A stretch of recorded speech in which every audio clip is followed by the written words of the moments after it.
ರಾಯಚೂರು ಜಿಲ್ಲೆಯಲ್ಲಿ ಹರಿಯಿತು ಯುವಕನ ನೆತ್ತರು.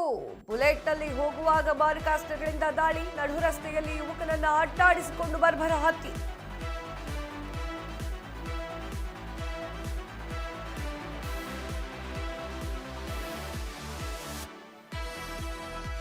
ರಾಯಚೂರು ಜಿಲ್ಲೆಯಲ್ಲಿ ಹರಿಯಿತು ಯುವಕನ ನೆತ್ತರು. ಬುಲೆಟ್ನಲ್ಲಿ ಹೋಗುವಾಗ ಮಾರಕಾಸ್ತ್ರಗಳಿಂದ ದಾಳಿ, ನಡು ರಸ್ತೆಯಲ್ಲಿ ಯುವಕನನ್ನ ಅಡ್ಡಗಟ್ಟಿ ಬರ್ಬರ ಹತ್ಯೆ. ದೇವದುರ್ಗ ತಾಲೂಕಿನ ಸಂಕೇಶ್ವರಹಾಳ ಬಳಿ ಘಟನೆ.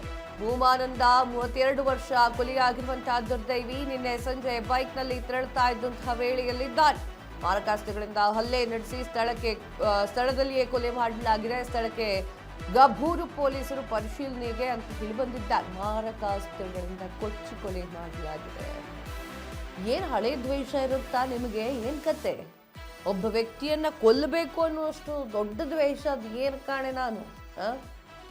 ನೋಡ್ತಾ ಇರ್ಬೋದು ನೀವು CCTV ದೃಶ್ಯಾವಳಿಗಳನ್ನ. ಹಾಗೆ ಅಲ್ಲಿ ನೆರೆದಿರುವಂತಹ ಜನರು ಮೊಬೈಲ್ನಲ್ಲಿ ಸೆರೆ ಮಾಡಿರುವಂತಹ ಫೋಟೋ ವಿಡಿಯೋಗಳನ್ನ ನೋಡ್ತಾ ಇದ್ದೀರಿ. ರಾಯಚೂರು ತಾಲೂಕಿನಲ್ಲಿ ನಡೆದಿರೋ ಘಟನೆ ಇದು. ಬುಲೆಟ್ನಲ್ಲಿ ಹೋಗ್ತಾ ಇದ್ದ ಪಾಪ ಪುಣ್ಯಾತ್ಮ.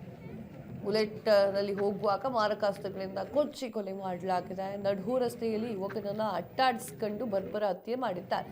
ಹತ್ಯೆಗೆ ಇನ್ನೂ ಕೂಡ ಕಾರಣ ತಿಳಿದು ಬಂದಿಲ್ಲ. ಮನುಷ್ಯರೋ ಅಥವಾ ವ್ಯಾಘ್ರಗಳೋ ಅಂತ ಗೊತ್ತಾಗ್ತಾ ಇದೆ.